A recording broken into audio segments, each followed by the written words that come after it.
আমাদের সারাক্ষণ দুজন মানুষ 24 ঘন্টা তার পাশে থাকতে হয়।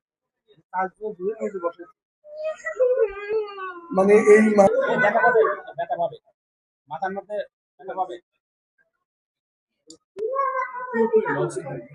মানে আপনারা বুঝতেছেন আসলে সে পুরোপুরি মানসিক ভাবে অসুস্থ।